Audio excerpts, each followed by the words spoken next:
Hey everybody, welcome back to the channel. If you're new here, my name is Zach, and here we talk about overlanding, gear, builds, DIY, all sorts of stuff related to modifying your vehicle. And today we're going to be talking about my long travel kit. So a lot of you maybe have been following along with the series. If not, I'll link it up here somewhere. Basically, we have a 2-inch long travel kit on the 4Runner that is basically rubber bushings and sealed ball joints. And so it's kind of like this nice sweet spot between having a long travel setup where you get a lot of extra travel, but also kind of maintaining some of the original factory sort of maintainability and daily drivability, because you don't have to worry about some of these components that are really best used in like desert, dry, not salted roads, not magnesium chloride, you know, those sorts of things. So a lot of guys will put those sorts of setups on fast desert running trucks like pre-runners and things like that. So anyways, what I didn't do when I got the long travel kit is put on any sort of sway bar or anything like that, because a lot of guys don't run them with sway bars. They want as much travel as possible, and they don't care about the drivability on the road, you know. So some of them too, like they have these bypass setups. So I don't know if you've heard of bypasses, but you haven't. A lot of people have these primary shock and spring assemblies, and then you also have a bypass. And what the bypass does is you can valve it for different sections of your compression and extension, so that basically at certain time points it'll be stiffer or softer.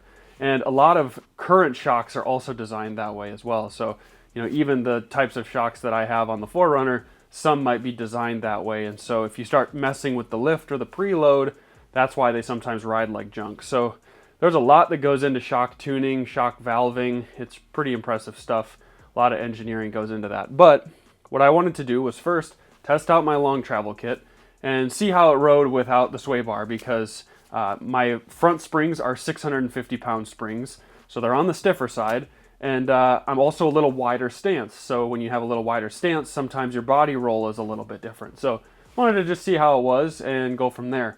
Anyways, when I drive it without any weight in it, it's pretty good actually. I don't really hate it, but I know that a lot of people see me on the road, including friends, and they're like, "Oh my gosh, dude, your vehicle's tipping all over the place." And it doesn't feel that way when I drive, but I'm kind of curious to go back to a sway bar and see how it rides. And most of like my wife or some of my friends, they won't even drive my truck because it feels really squirrely and kind of creepy on like on and off ramps, going highway speeds, those sorts of things. So the thought I have is to run 600 pound springs. So that means the compression extension will be a bit softer. And then I'm going to run this sway bar to hopefully help with body roll and those sorts of things. So to just kind of do a little introduction, I've got this Total Chaos sway bar here. This is from Total Chaos, and it's for their 2-inch long travel setup. Dirt King doesn't have an equivalent like this, so they're like, yeah, give the Total Chaos one a try. Hopefully it's compatible, and I think it should be. So we're going to try this out.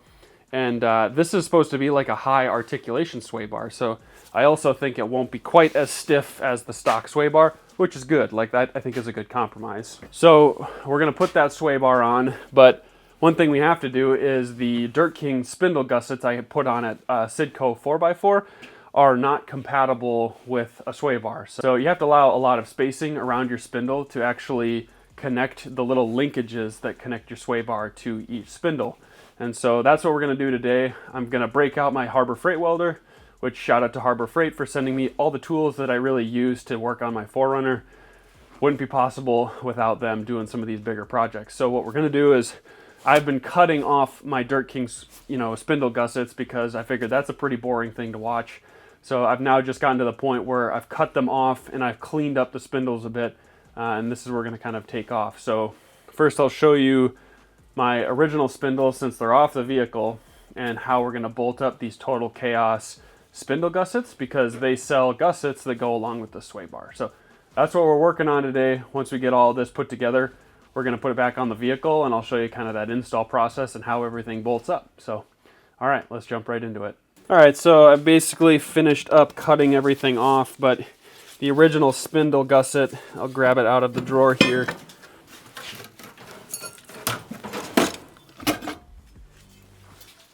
The original spindle gusset kind of fit on here just like so.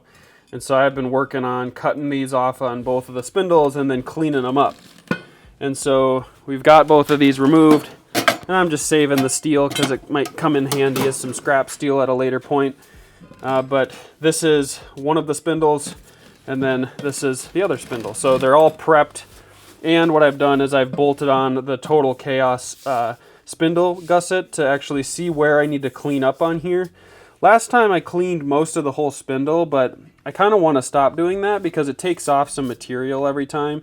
And then you also have to repaint it. And so if this paint was staying all right, then I just left it. If it was starting to flake off or get rusty, I tried to clean it up a little bit. So that's what we're working with here. These are pretty cleaned up. I'm going to jump you over to the top-down camera and show you quickly just how these bolt up. And then we're going to work on tack welding them and then eventually welding them onto the spindle gusset. So a lot of people ask about these spindles or knuckles, whatever you want to call them. And my understanding is they are not cast, they are forged steel.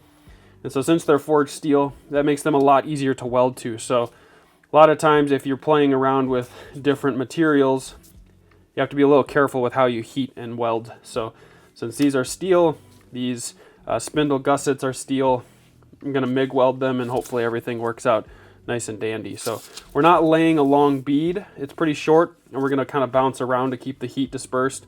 And I think it should go pretty smoothly. So I say that now, but I've done very little welding and I'm just kind of learning. So we'll see how this goes. But hopefully that's kind of an encouraging thing for you to follow because maybe a lot of you out there are trying to get into welding and just haven't. Another thing I wanted to show, when I've done this long travel kit, I've done so much maintenance on the 4Runner. Because I'm at the 185 mile mark, it's starting to really need a couple things here and there. So even if it was a stock 4Runner, this is where stuff starts to fail. So one thing that I did, and you'll probably notice this too if you've ever done maintenance on your vehicle, but the ABS sensors are extremely expensive. They're like $200 from the factory. And they're also incredibly hard to remove. A lot of times they get seized in place. And so what I did is I drilled them out and I put this screw right in the middle of them. So I'd put some PB Blaster and stuff to kind of break it down, but the plastic had broken off, so I was trying to pry it out. It wouldn't budge. So then what I did is I drilled a hole, smaller than the shaft of this screw, but to give space for it. Put the screw in, and then I mounted it up to my vise and just hammered. And this screw was able to hold that plastic and slowly pull it out. And that worked really well for me. So if you're trying to remove these, that's a sweet approach. Now that I've got that popped out though, I still need to clean up this hole nicely. And then I'm going to actually be putting in some kind of middle of the road aftermarket ABS sensors and hopefully they work okay. I did a little bit of research on the forums and there's some guys who were happy with these particular ABS sensors. So we'll see how that goes. All right, so here are the spindles, and probably just set one aside for now so that I can just demonstrate with this one. But we've got these raw materials from Total Chaos, and what we want to do is orient them appropriately. So the boxed side faces outward, and it'll be a little interesting because putting some of these bolts in is going to probably take some creative swivels and stuff when we go back to actually assembling the 4Runner, but that's okay. So this piece will come right here, this piece will go behind it, and then it fits this contour of the knuckle right here. And then last but not least, we've got two of these spacers, but from what I can tell, my larger spacer will fit up here just fine. So what I'm going to do is allow the space for it, bolt this in, and we should be good to go. This little knuckle piece or little jut out should face, let's see here, how does it go again? It should go like this because there's a little notch here. So this side is smaller and that's to kind of fit the orientation of this. So that kind of pops up in here. We'll make sure to clamp this down so that the hole remains correct. And then we can place some tack welds all along here. So tack welding is essentially just barely tapping a weld on there so that it holds things in place but nothing really moves, and that's how you can quickly cut it with your angle grinder if you did a problem or you set it up wrong. And then from there you can start to weld everything into place. And I didn't know too much about the temperature issues of doing this, so that's why I removed all of the seals and everything. Also, there's just so much metal moving around that it's just not ideal. Okay, so I have a couple of these sway bar end links. I replace these pretty frequently because when you pull them off the vehicle, they might be seized. And so the first time I pulled mine off, I put new ones on, and then that just allows you to have some peace of mind every time you take stuff on and off your vehicle. And honestly, I probably should even replace these. They're pretty cheap and they save you a ton of headache. So all those times of like getting stuck at home working on projects for hours because something is seized and you gotta like use heat or a torch or something to remove it, like that's just so annoying. So I tend to replace parts frequently because then I don't have to think about having any issues. So all right, so what we're gonna do here is we bolt that up, and this is really cool. I love this feature about these spindle gussets is they've got these holes here for lining this up for the correct orientation, which is fantastic because I want to run 0 offset wheels with these, and it says it should be doable, but if not, worst case we'll run like -12. But that's what I'm doing here. So we've got this put on here, and it should be pretty well bolted down. And this is where I was talking about how the thicker one should fit in there just fine. And I'm gonna have this thicker material with this edge face this direction, because then I can lay some welds on this side where there's actually good contact with the other pieces. So that is my plan. This is pretty good here. Now I'm gonna slip this or flip it over and just show you kind of the inside. So the sway bar is gonna sit kind of in here behind this. And then we have this last little reinforcement here for the steering portion of the knuckle. And this lays flat on the box and then lays along this here. So I can kind of show that.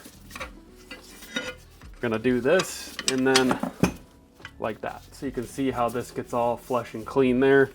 And then there's a little bit of a gap there, but that's okay. Like having a little gap, I think is sometimes even nice for getting a nice thick weld. So again, I don't know a ton about this stuff, so take everything I say with a grain of salt, but this is kind of what I think I've picked up from other people.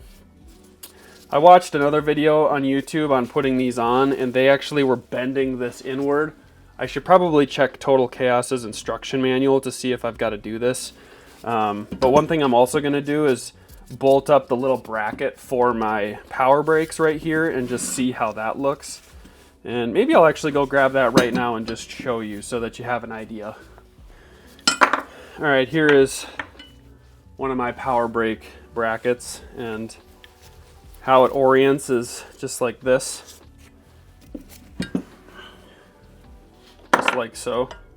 So I don't know that we really need to bend that anymore, because my fear, and I actually cut a little bit, is I don't want this piece here getting too close to the CV axle.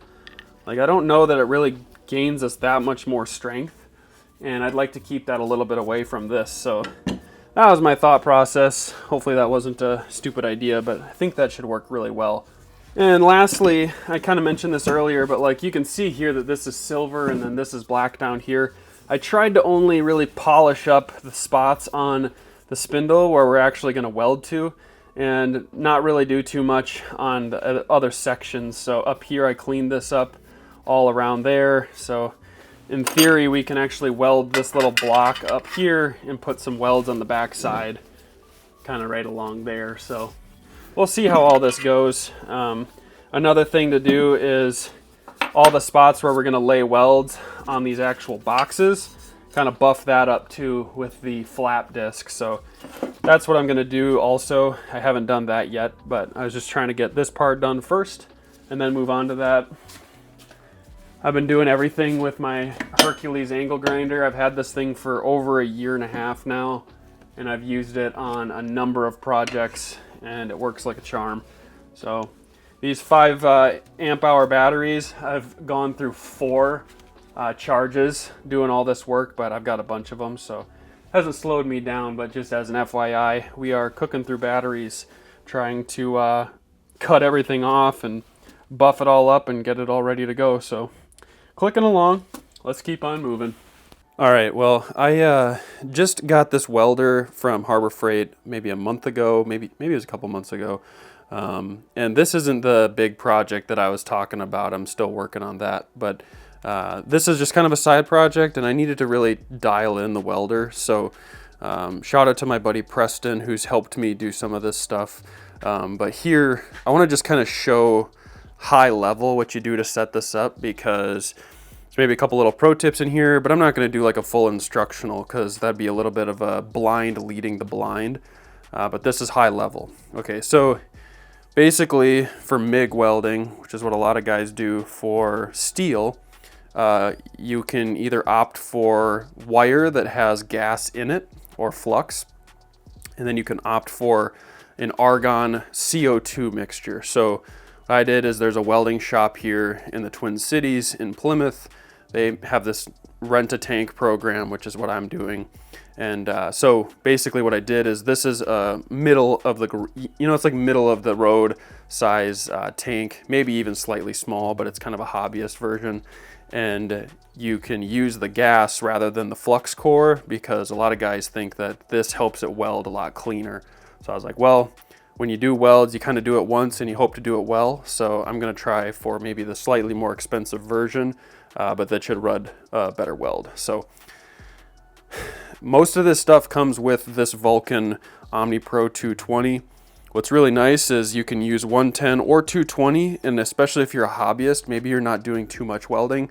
Essentially, you're just limited on the amount of time you can weld at once when you do 120. So, they recommend for about 10 continuous minutes up here for MIG welding. And so, I'm not doing 10 continuous minutes, and I'm not even probably doing 1 continuous minute. And I'm also starting and stopping a lot. So if you're doing kind of smaller projects, that should work pretty well. But what we do to set up this wire in here, and these are kind of just some things I learned. Essentially, you tighten that all the way down, but if you tighten it too tight, it won't spin at all. So that's too tight.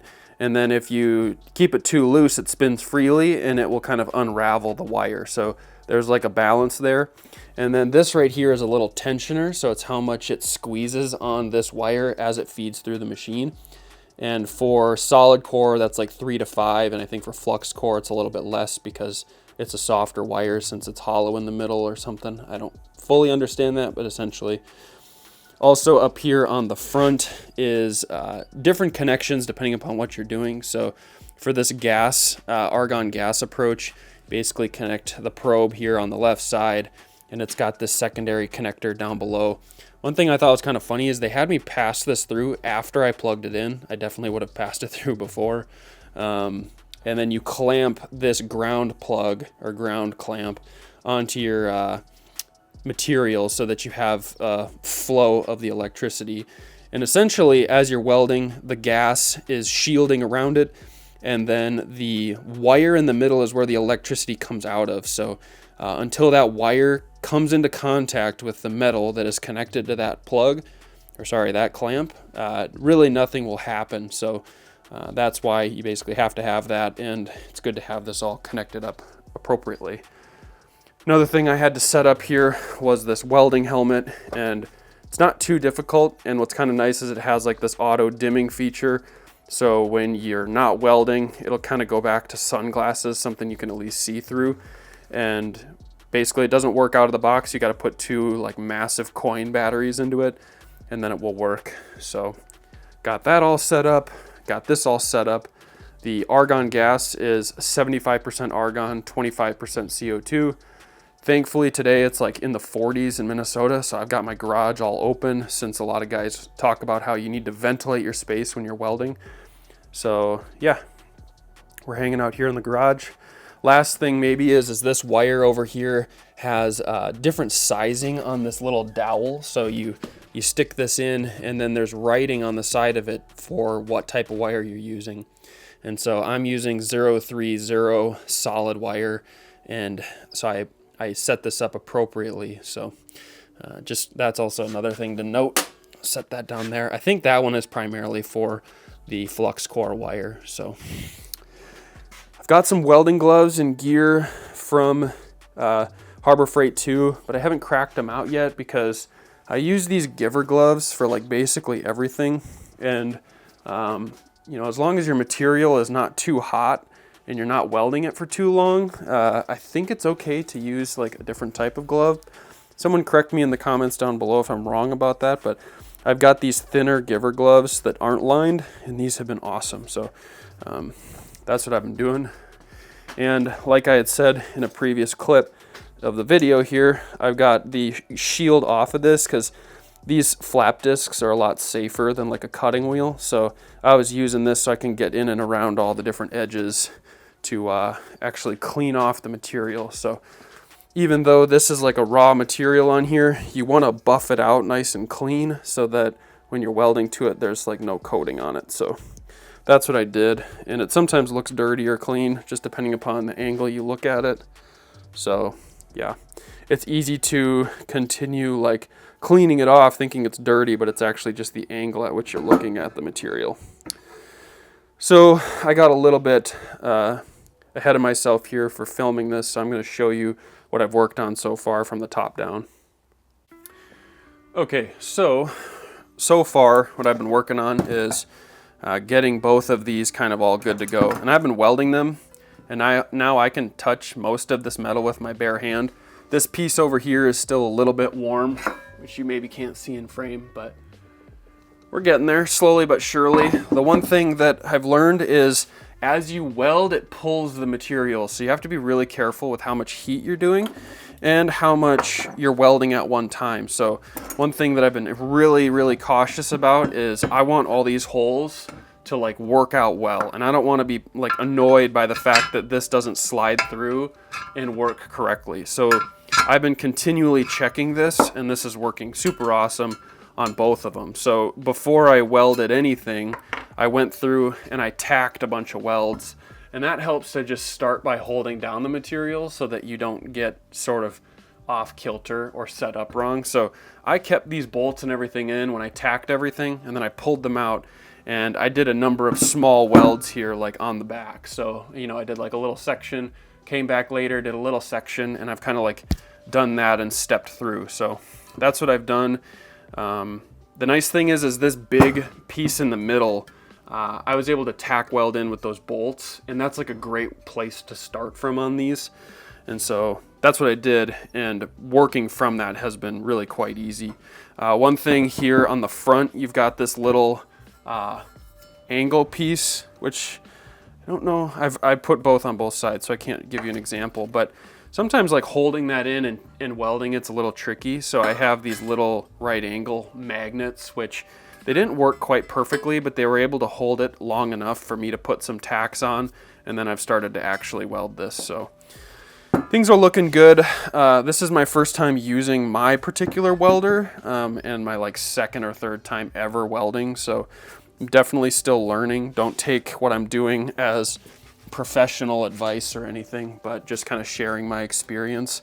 One thing I was reading about is if your welds are coming out pretty black, then you might not be using enough shielding gas, because on the shielding gas there's a regulator, and you set the pressure of the regulator, and essentially the tighter you go, the higher the pressure is coming out of your regulator, and the looser you go, the more that just flows out at low pressure. So there's also a balance between like volume of flow and your pressure, so you have to set that up appropriately. And there's also trade-offs, like if you run for too long or different pressures or volumes, then you might just go through your gas really fast. So I think my pressure is set right now at about 10 liters per minute. So anyways, yeah, I've gotten some of the welding done here. You know, for a beginner, I feel like I'm doing all right. Feel free to roast me down below. I'm probably not doing this all perfectly, but you know, got to get out there and start practicing. But I think this is coming together pretty well. This weld right here actually looks pretty decent, so I'm pretty proud of that one. And then got a little bit going on in the back here. One thing to note too is these spindles are quite a bit lighter before you put all this steel on. So now that I've been putting these on, it's starting to get pretty heavy. Last thing I want to mention is these came drilled, and I think they're actually the correct size because the upper ball joint has like a taper to it. So at the top in your spindle, it's a larger diameter than down here at the bottom. But I was a little scared of that, and I just don't want to run into problems and have to like somehow drill it out. So what I did is I used this stepper bit on just a normal hand drill. You don't need anything too crazy. And I set it to 11/16 on the stepper bit, and then kind of put like a stopper with paint on or tape on here. And I had to go on either side to kind of fully drill it out nicely. And it's maybe even a little oversized, but I just didn't want this to be any sort of annoyance when I'm putting on my spindle on my vehicle. So got this in a good spot. I did it on both sides, and this will pop right in here up top. So one thing I've got here is a channel, or not a channel lock, but a vice grip. So I've got that just like that, and I'm gonna take this vice grip, pinch it on the top. I saw that in the other guy's video. And then we gotta make sure that we line up this hole. But you know, we have a little bit of extra play because I cut that hole bigger, you know. So I think that should work pretty well. We just gotta keep on moving, so. All right, well, I'm gonna try and finish putting all this together and lay all the welds, and then I'll give you an update once these are fully welded up. So I've been in the process of painting these spindles. I'm on coat 2 of my Steelit. I did a self-etching primer, then a primer sealer, now the Steelit, and then I'm gonna clear coat them. So still waiting on a couple parts, so I've just been layering on the paint to try and get these in really good shape for putting them on the vehicle. So lucky for me, there's been some pretty decent weather these past couple of days in Minnesota, so I've been working on getting these all nice and cleaned up and looking really good. So I want to just kind of break down the paint order that I did to kind of paint these. So there's a number of things you can do. A lot of guys online talk about that after you have welded everything and it's all raw metal, you really got to clean the surface as best you can. So I tried to do that with a flap disc. If you don't know what a flap disc is essentially this sandpaper on a grinder wheel disc, and they are really handy for cleaning up metal. You can get them in different grits similar to normal sandpaper. That's what I started with. I cleaned up a fair amount of the surfaces, and then I also used a wire brush in areas that were hard to get to. And then to kind of wipe off, there's a bunch of grime and grease, and you use this acetone because it has it evaporates, which is useful, and I think it just has a degreasing component to it. So that's kind of what you do to clean it up. Now, this is the part where I kind of go off on my research. I don't know if this is true. I think it is. I tried to read into this a lot, but there's so many different brands and products, it was hard to keep track of. So I kind of just started picking stuff, but I think it's gonna work out well. This is looking really nice so far, so I'm hoping it holds up. I'm really curious to see how it's going to do.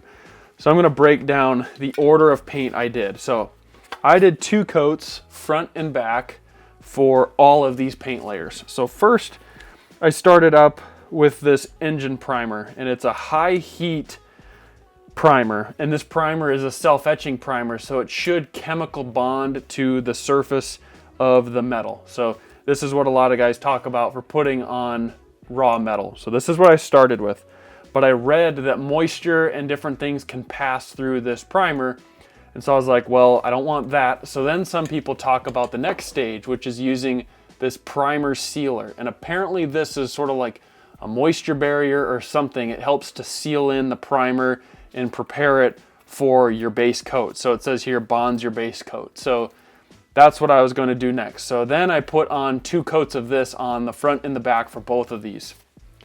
Then after I did that, I did 2 coats of Steelit. Now people love Steelit. It's already a good product on its own. So I did 2 coats of Steelit on the front and then on the back. And then to top it all off, I used an enamel paint to try and put like a clear coat protection layer over the Steelit. So these get hammered in that wheel area. So I figure they're gonna get beat up. They're probably gonna chip and rust anyways. Just try and get ahead of it as much as I can. So I tried to put some of this clear coat on to protect the paint as well. So that is why this looks pretty glossy. I don't know that you can get enamel paint in a low shine version. If you can, great, but I think some of the shine actually is what gives it some of that protection. But yeah, I think they look really sharp, and now what I have to do is I'm gonna cut out all of my painter's tape here so that these hopefully have a clean surface where I tried to tape off. So I spent a good amount of time trying to tape everything so that when it came time to actually like painting this, I could keep the surfaces where we have to mate things in good shape. So that's what I did to get them looking so clean. What we're gonna do is we gotta put some new seals on these, and we also are putting in new ABS sensors. So there's a lot of people on the market that talk about OEM ABS sensors versus aftermarket ABS sensors. These Holstein seem like a middle of the road option that are aftermarket. I got these from Rock Auto, and hopefully they're good. I don't really know a lot about them, but they're middle of the road. And then there's a number of people that had really good luck with them on the forums. So I'm gonna give them a go. The one thing I heard though is that they don't always have the correct size O-ring. So if we look at this, there's that little black O-ring, and if it's too small or too large, I have this O-ring kit I bought on Amazon, which should hopefully do the trick. So I've got a lot of different sizes, some different thicknesses, and we'll figure out what we need to fit them appropriately and get a good seal. So that's what we're working on. I'm gonna start cleaning off all this tape, and then we'll start putting these spindles back together. We basically left off with talking about these spindles, and I've got them all painted. I was able to cut off all of the tape, and then I was trying to fit up my new ABS sensors, and unfortunately the little rubber O-rings that they come with were too big. So I did some research, took a little time, had to delay this a bit, but I bought, if you can kind of see, it's maybe a little hard to see, there's two little O-rings on there. So what I did is, these are an 8mm inner diameter with a 11mm outer diameter, and that's because this is a 1.5mm thick O-ring. So I stepped it down to 1mm, and I think it's gonna be perfect. I test fitted it and then kind of held it up here to the spindle itself, and it was a tight fit, but it feels really good. So I'm hoping that's everything I need. Otherwise, worst case scenario, if it continues to get bad, I will just put some gasket maker around this as well, because I can always just cut that off, and then that'll keep a nice waterproof seal. So this ABS sensor, try and get it in frame, you just take it, and it needs to face backward into the wheel well. And so you just take that, press it in. Maybe this is gonna take like working it in a little bit just because these are new O-rings. I could probably throw a little grease on them, but this should work just fine. So kind of work that in, and that's a really nice tight fit, which I really like. Now I just have to grab the little bolt that is by the wheels where I took this apart and put these back together. But it's taken me a little while to get to this spot. I'm happy that this is starting to look really nice. So the next thing is I'm going to be taking my seal here and pressing it into the spindle, and then I might even mount the hub itself on here before I get too far and actually put it on the vehicle, because these things, once the spindles are gusseted, are quite a bit heavier than they were before. So that's something I'm going to work on, and then we'll see where we're at. So let's do that. And then these I cleaned up really well, so I'm going to put some new lubrication on the seals themselves, and that should be good. So I bought these on Amazon. They have an 8-inch inner diameter, 10-inch outer diameter, and they're 1 inch thick, or 1mm thick. And I just labeled my little box here, but I'll link them down below if you want to buy those. If you don't know about anti-seize is really useful for preventing bolts from seizing. Shocking, but this is the high temp copper formula instead of the silver based. And so this is what a lot of guys have told me is way easier to clean, and I agree. And so this is the only stuff I use now. I don't use that other silver stuff at all. And so far it's been working great for me. So we're gonna mount up this ABS sensor. I probably could have waited to do this till later, but no time like the present.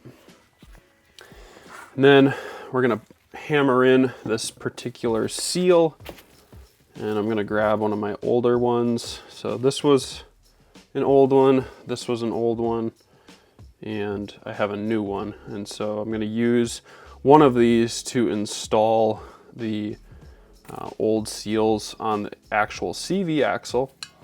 So I need to save one of those for that. But kind of the best way I've learned on how to install these seals, since I've had to take them on and off a couple times, is you just have to center them up nice with this opening and then evenly hammer them down. There's a couple of different ways you can hammer them down. Some people will use the old seal. So like I have this particular seal right here. So I could like press this in so it's as tight as it can go and then hammer on the top of it. Here you could probably use a dead blow, but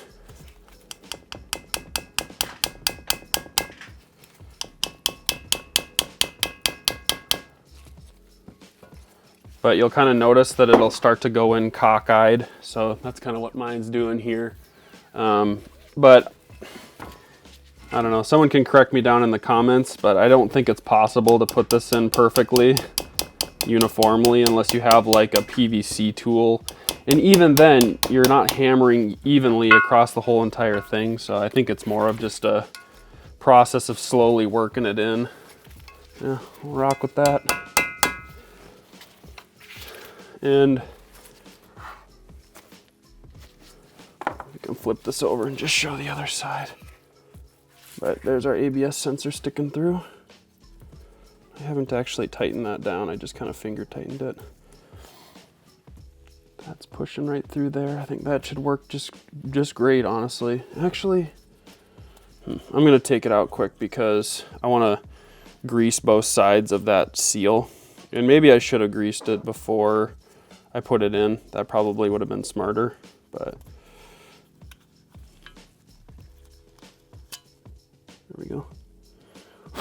And that seal doesn't look like it's, sorry, the rubber O-ring doesn't look like it's getting like stretched or anything when I push in this ABS sensor. So I think we're doing that correctly as well. So, all right, now you can see the back side and kind of zoomed out here. Maybe I should zoom in a bit.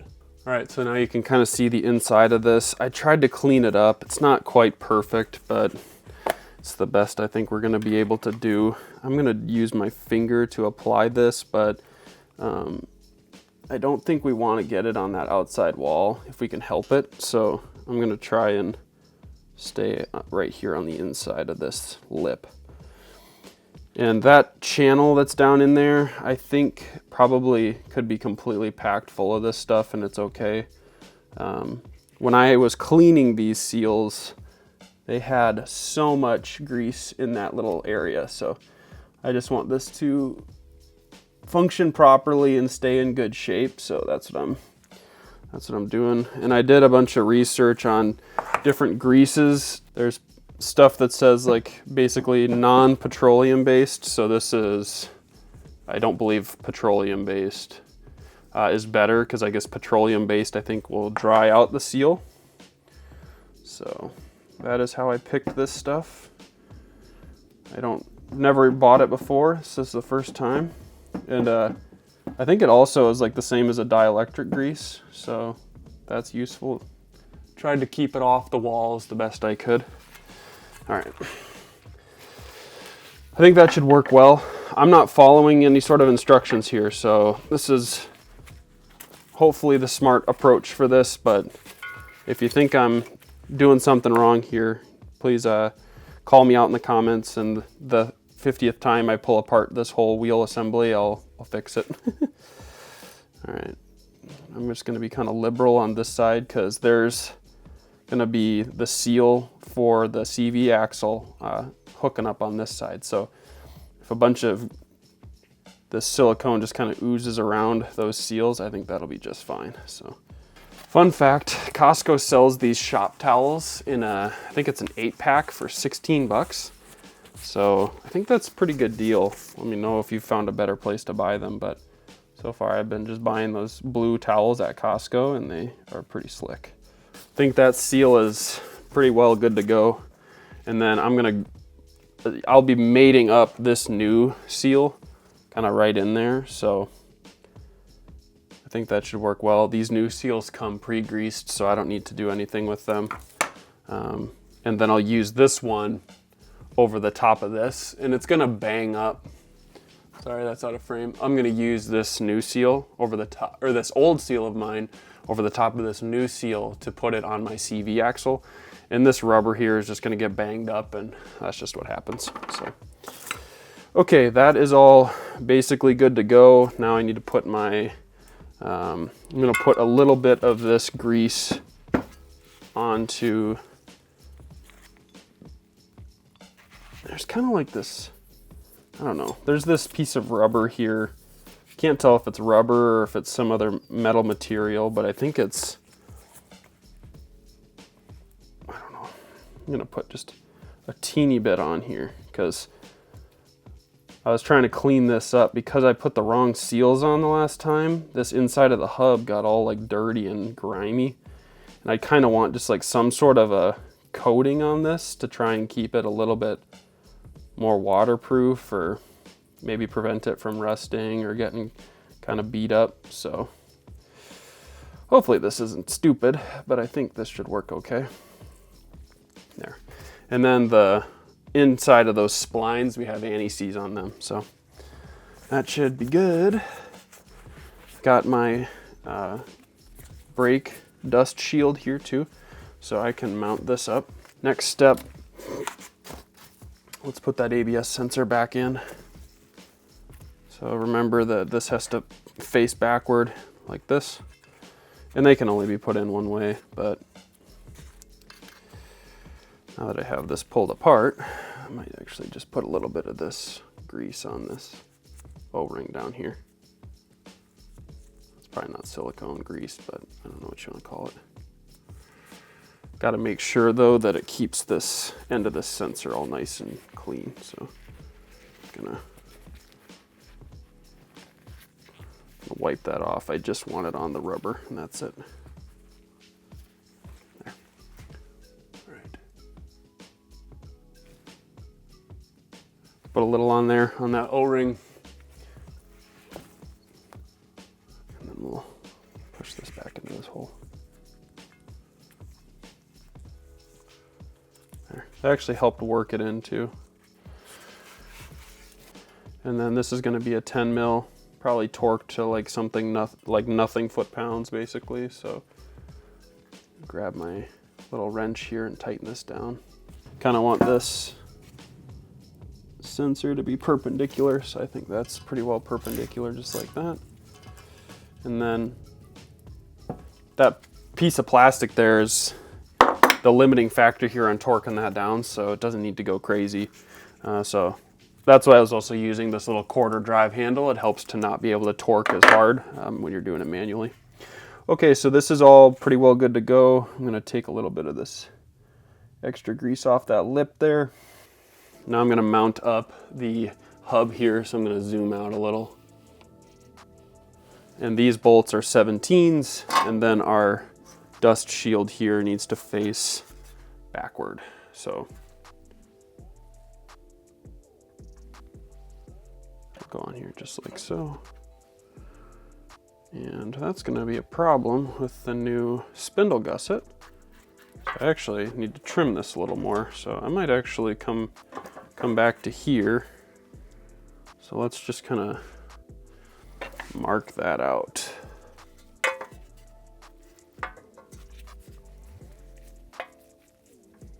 Might actually just come right here and just cut it back to there, and then come over the top of this.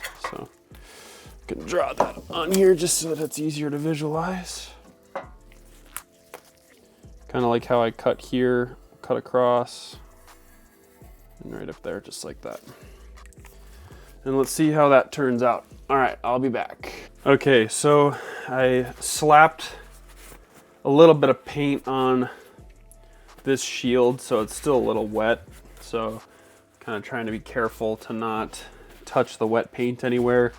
I was just gonna leave it, and then I was like, I've got it off the vehicle, might as well do something. So I've got this here. Now I'm just going to put the well, this is my left-sided spindle, so I actually need to put the other hub on this one.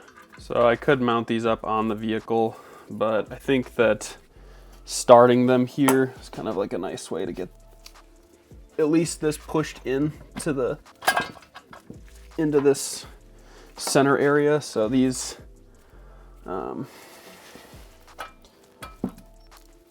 hubs kind of will pull themselves in if you tighten down. I've got the shield in a good spot, but now I just am trying to get the actual hub to seat nicely. These bolts should be in the right spot. I'm just now tightening down. Sometimes getting them started is a little tricky, but I think we're getting there.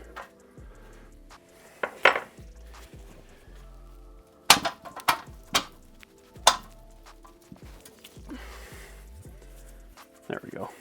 Okay. Now we got it all lined up, so it's tightening down nicely. And again, just trying to not touch this brake shield. I should have painted this, but I completely forgot until we were putting this together today. So it is what it is. Okay, so I switched over to the other side temporarily here just to put some of these other brackets on. I wanted to show you kind of this little baby bracket that goes behind the spindle. It has like this little stubby screw. So we got that mounted up right here. So I can get this a little closer to the middle of the frame. Just like that. And then you guys know that I upgraded to power brakes from like the power brake company. This big brake kit has been awesome. So I'm gonna mount this bracket up. It goes right here. I checked for fitment on this piece and we were good. So we're gonna bolt these both up. These threads are 12 metric 12 by 1.25. So I bought a tap so that you could, you know, twist that into here and clean these threads out really good, because since I was painting this, I got paint in there, and so I wanted them to be all nice and perfect. So that is what we're gonna work on here in a second. I just gotta grab the bracket for the other side. And kind of a little fun fact, the bolts switched sizes. I think the newer ones now have a larger size. My 4Runner was, I think, one of the last years to have these smaller bolts. So they include this little spacer that goes just like that right in there. So kind of a fun fact. And then I want to put a little bit of anti-seize on these. Since the holes are open, clean to the other side, you know, there's definitely going to be grime getting on these threads. So I've been buttering them up really good.